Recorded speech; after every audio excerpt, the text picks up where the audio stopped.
అదే క్రిస్మస్. దేనికి పుట్టాడు ఆయన? మొట్టమొదటిగా మన పాపములు రక్షించడానికి. కోడెల రక్తము, గొర్రె పిల్ల రక్తము ఎక్కడా కూడా ఎవరికి పని చేయదు. అంతేకాదు రక్త సంబంధంతో శరీర సంబంధం ఉన్న వాళ్ళ రక్తము పని చేయదు. నిష్కళంకమైన పాపం ఎరగని పరిశుద్ధుడైన రక్తముతోనే మనకి పాప విమోచన కలుగుతుంది. కాబట్టి ఎక్కడ ఏ దేవతల కూడా అటువంటి పాపరహితమైన జన్మ లేదు. కాబట్టి ఒక్క యేసు క్రీస్తు ప్రభుల వారికి పాపరహితుడిగా వచ్చాడు. కాబట్టి పరిశుద్ధుడు అని చెప్పే పేరు వచ్చింది. నేను పరిశుద్ధుడు కనుక మీరు కూడా పరిశుద్ధంగా జీవించండి. క్రిస్మస్ మాసంలో ప్రభుత్వ లెక్కలు చెప్తున్నాయి. అన్ని డిసెంబర్ సంవత్సరంలో 365 రోజుల కంటే కూడా క్రిస్మస్ రోజున బార్లో త్రాగుడు ఎప్పుడు బార్లు ఐటమ్స్ ఎక్కువగా అమలు అవుతాయి అంట. అది ఎంతో సిగ్గుపడాల్సిన విషయం ఈరోజు చెప్పాలంటే. యేసు ప్రభు పుట్టాడని సంతోషంగా తాగుతున్నారు. యేసు ప్రభు పుట్టాడని మరి తెలియకుండా తాగుతున్నా తెలియదు. కానీ బయట చూస్తే స్టారు, ఇంట్లో చూస్తే బారు కనపడుతుంది. అట్లా ఉండొద్దు. క్రిస్మస్ మాసంలో దేవుడు నీ కోసం వచ్చింది. మనం తినటానికో త్రాగడానికి కాదు ప్రియ సహోదరి. నీ పాపం నుంచి రక్షించడానికి. ఏ వ్యసనముల నుంచి నువ్వు ఉన్నావో, ఏ బలహీనతలను కొట్టి పడుతున్నావో, ఏ పాప భూములను ఉండిపోయావో దానిలో నుంచి నిన్ను విడిపించడానికి ఆయన వచ్చాడు. కాబట్టి ఈ సమయంలో మీరు అడగాల్సిన ఒక్క మాట, ఆయా నా కోసం వచ్చావు కాబట్టి, మట్టి అయిన నా కోసం వచ్చావు, అర్హత లేని నా కోసం వచ్చావు, సర్వ సృష్టికర్త అయిన దేవుడే నీ కొరకు నా కొరకు దిగి వచ్చాడంటే మరి ఏమాత్రం అర్హులు ఉన్నానండి? ఫర్ ఎగ్జాంపుల్ సీఎం ఇంటికి వస్తేనే ఒడిగిపోతారు, అవునా కదా? ఎవరన్నా కానీ సీఎం ఇంటికి వచ్చి పరామర్శిస్తేనే ఇంట్లో వాడి కళ్ళు ఆడవు, అవునా? ఒక రాష్ట్రానికి ముఖ్యమంత్రి వస్తేనే మనకు అంత సంతోషం కలిగితే దేవాది దేవుడు నీ కొరకు వచ్చాడని అంత సంతోషం కలగాలి. హల్లెలూయా. ఈ క్రిస్మస్ రోజు తెలుసుకోవాల్సింది, నా కొరకు యేసయ్య వచ్చాడు. ఎంతమంది చెప్తారు చెప్పండి? నా కొరకు యేసయ్య వచ్చాడు. చెప్పండి, నా కొరకు యేసయ్య వచ్చాడు. నా ఇంటికి యేసయ్య వచ్చాడు. ఈ రోజు నా హృదయంలోకి యేసయ్య రాబోతున్నాడు.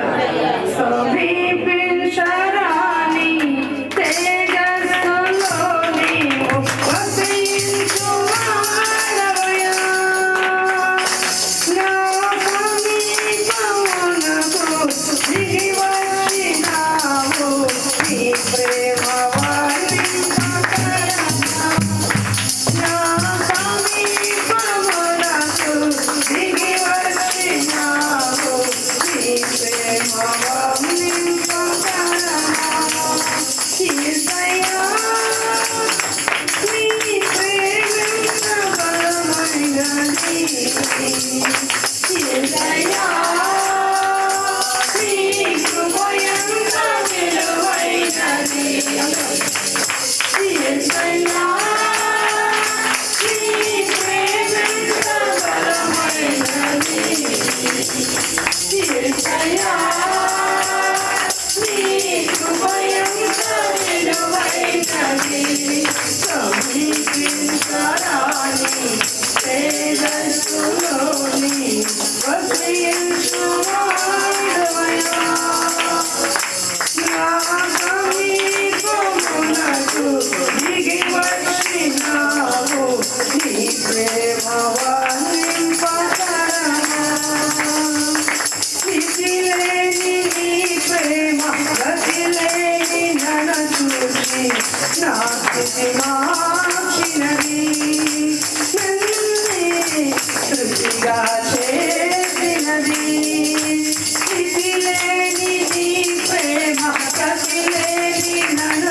సమీపించరాని తేజస్సులోని హృదయించువాడవయ్యా.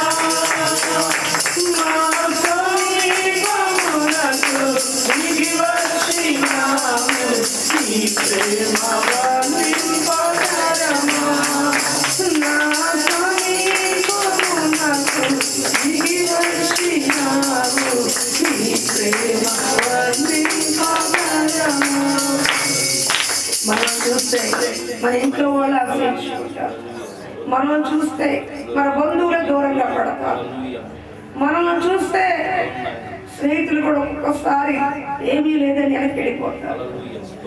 మనం పాపిగా ఉన్నప్పుడే, దేవుడికి ఇష్టకరంగా జీవించకపోయినా, సరిగ్గా ప్రార్థించకపోయినా, పదే పదే ఆయనకి సిలువ గాయాలు వేస్తున్నా, ఎన్నో రీతులుగా ఎన్నో రకాలుగా బాధ పెడుతున్నా, 6వ గాయాన్ని రేపుతున్నా, దేవుడు నిన్ను ప్రేమిస్తున్నాడు.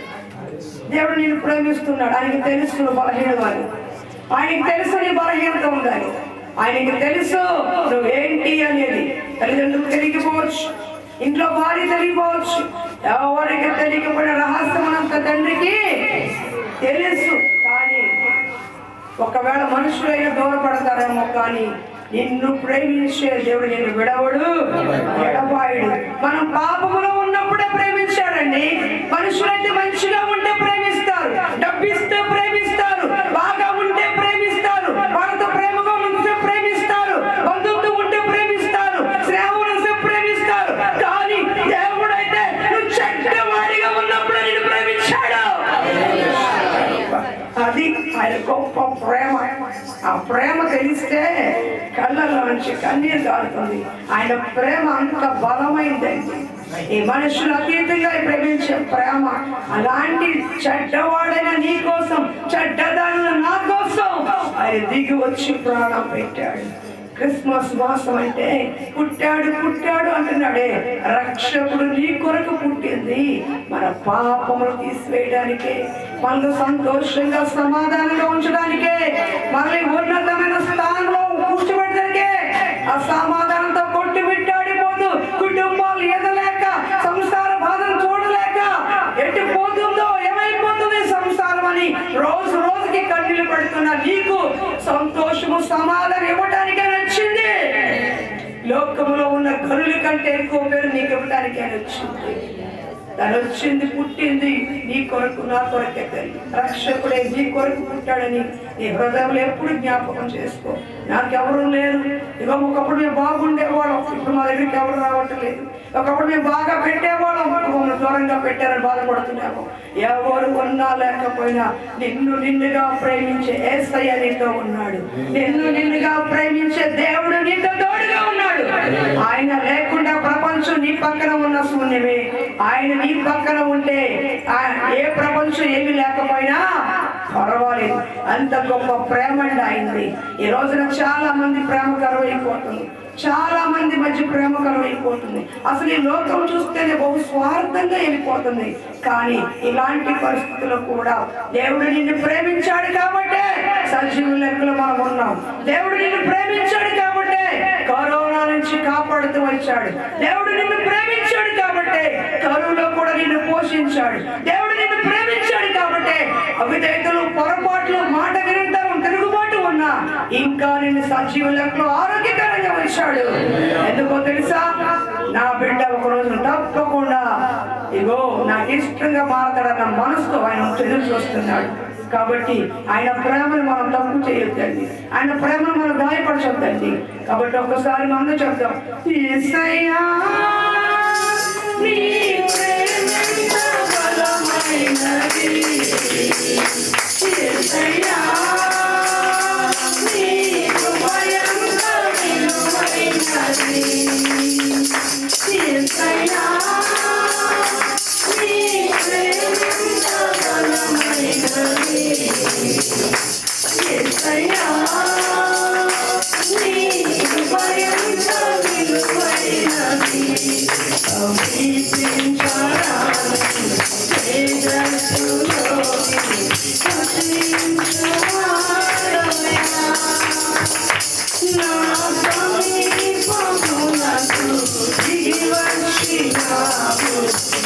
ప్రేమ వర్ణింపగలమా?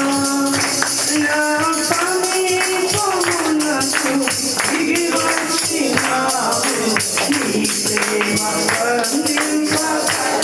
చెప్పండి యేసయ్యా,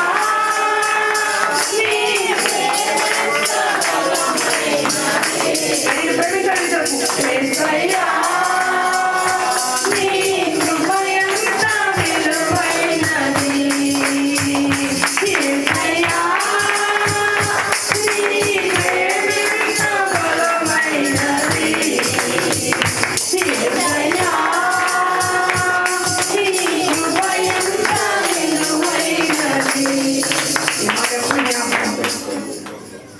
ఆయన ప్రేమ అంత బలమైంది లేదు, ఆయన కృప అంత విలువైంది లోకంలో ఏం లేదండి.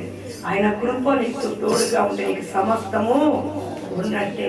కాబట్టి కొద్ది సమయాన్ని దేవుడికి అప్పగించుకుని క్రిస్మస్ మాసంలో వచ్చాం, పండుగ రోజున వచ్చాం, ఆశతో వచ్చాం.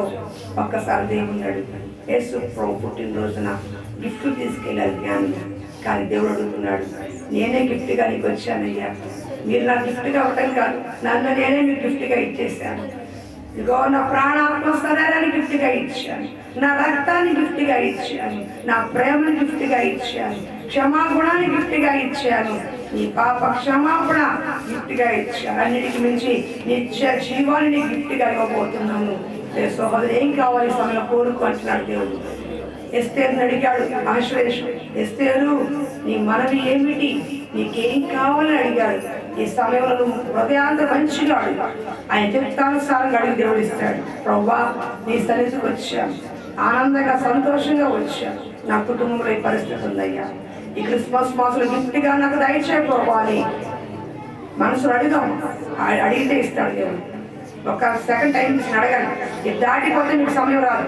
క్రిస్మస్ మాసంలో గిఫ్ట్ మీరు ఇవ్వడం కాదు, దేవుడే గిఫ్ట్ గా మీకు ఇవ్వబోతున్నాడు. ఏం కావాలి అడుగు.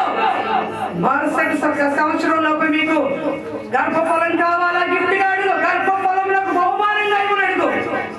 ఒక ఇల్లు కావాలని అడుగుతున్నావా, ఒక ఇల్లు దయచేమని అడుగు, గిఫ్ట్ గా అడుగు. అయ్యా రక్షణ లేదు నా కుటుంబానికి, నీ రక్షణ నాకు గిఫ్ట్ గా ఇవ్వండి నా కుటుంబానికి అని అడుగు. నువ్వేది అడుగుతావో నన్ను అడుగుడి, నేను మీకు ఇస్తానని చెప్పిన దేవుడు ఈ సమయంలో మీకు వస్తున్నాడు. సమాధానం లేదా, నా కుటుంబం అన్నీ ఉన్నాయి, సమాధానం లేదు, సమాధానం గిఫ్ట్గా ఇవ్వబోనాడు. ఆర్థికంగా ఇబ్బంది పడుతున్నావా, అయ్యా పొదువుగా ఉన్నాను, పొదువ కొరత లేకుండా నాకు గిఫ్ట్గా ఇవ్వయ్యా అని అడుగు. నువ్వు అడిగితేనే దేవుడు ఇస్తాడు. నీ ఇంట్లో ఏముందో, నీకేం కావాలో ఒక్క సెకండ్ హృదయాంతరం గురించి అడుగు. యేసు నామములో నీకు దొరుకునుగాక.